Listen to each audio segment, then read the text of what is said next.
ഇന്ന് ജൂലൈ 29 വിശുദ്ധ മർത്ത. ജെറുസലേമിൽ നിന്ന് 3 കിലോമീറ്റർ അകലെയുള്ള ബഥാനിയയിലാണ് മർത്തായും കുടുംബവും താമസിച്ചിരുന്നത്.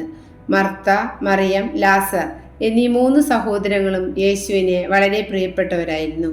കുലീനരും സമ്പന്നരുമായിരുന്നു മർത്തായുടെ മാതാപിതാക്കൾ.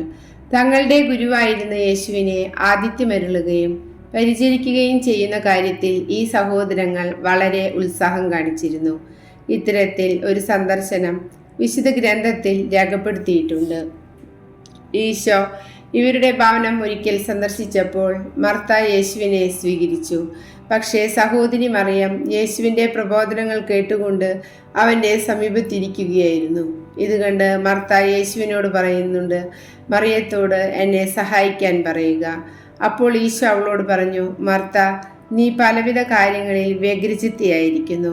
മറിയം നല്ല ഭാഗം തെരഞ്ഞെടുത്തിരിക്കുന്നു, അത് അവളിൽ നിന്ന് എടുക്കപ്പെടുകയില്ല. വീണ്ടും സുവിശേഷം പരാമർശിക്കുന്നത് ഈശോ ലാസറിനെ ഉയർപ്പിച്ച അവസരത്തിലാണ്. കർത്താവെ, ഇതാ അങ്ങ് സ്നേഹിക്കുന്നവൻ രോഗിയായിരിക്കുന്നുവെന്ന് പറയാൻ അവൾ കർത്താവിൻ്റെ അടുത്തേക്ക് ആളയച്ചു. ലാസറിന്റെ മരണശേഷം അവിടെ എത്തിയ കർത്താവിനെ മർത്തയാണ് സ്വീകരിക്കുന്നത്. ലാസറിനെ സംസ്കരിച്ച് കല്ലറയ്ക്കടുത്തെത്തിയ ഈശോ കല്ലെടുത്ത് മാറ്റാൻ കൽപ്പിച്ചപ്പോൾ മർത്ത പറഞ്ഞു, കർത്താവെ, ഇപ്പോൾ ദുർഗന്ധമുണ്ടായിരിക്കും, ഇന്ന് 4-ാം ദിവസമാണ്. യേശു അവളോട് ചോദിച്ചു, വിശ്വസിച്ചാൽ ദൈവമഹത്വം ദർശിക്കുമെന്ന് ഞാൻ നിന്നോട് പറഞ്ഞിട്ടില്ലേ? അവസാനമായി സുവിശേഷം മർത്തായെ പരാമർശിക്കുന്നത് പെസഹായ്ക്ക് 6 ദിവസം മുൻപ് അവരുടെ ഭവനത്തിലെത്തിയ ഈശോയെ അത്താഴമൊരുക്കി ശുശ്രൂഷിക്കുന്ന സന്ദർഭമാണ്.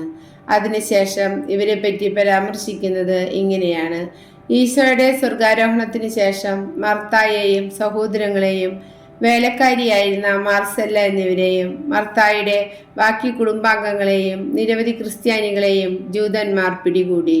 നാവികരോ തുഴയോ ഇല്ലാത്ത ഒരു കപ്പലിൽ കയറ്റി പുറംകടലിലേക്ക് ഒഴുക്കിവിട്ടു. ആ കപ്പൽ തകർന്ന് അവരെല്ലാവരും മുങ്ങി മരിക്കാൻ വേണ്ടിയായിരുന്നു ജൂതന്മാർ അപ്രകാരം ചെയ്തത്. എന്നാൽ കരുണാമയനായ ദൈവത്തിൻ്റെ കാരുണ്യത്താൽ അവരെല്ലാവരും സുരക്ഷിതരായി ഫ്രാൻസിൻ്റെ തീരത്തിലെത്തി.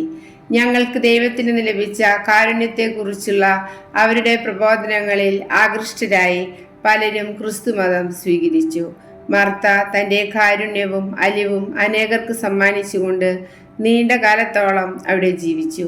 വിശുദ്ധ മർത്ത മരിക്കുന്നതിന് വളരെ മുൻപ് തന്നെ തൻ്റെ മരണം പ്രവചിച്ചിരുന്നു. ആഗസ്റ്റ് മാസം 4-നാണ് വിശുദ്ധ മരണമടഞ്ഞത്.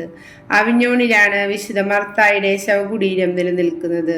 യേശുവിനെ തൻ്റെ ഭവനത്തിൽ സ്വീകരിക്കാൻ അതിയായ ഉത്സാഹം കാണിച്ചിരുന്ന വിശുദ്ധ മർത്തായെ ഞങ്ങളുടെ ഹൃദയമാകുന്ന ഭവനങ്ങളിലേക്ക് ഈശോയെ സ്വീകരിക്കാൻ ഞങ്ങളെ സഹായിക്കണമേ.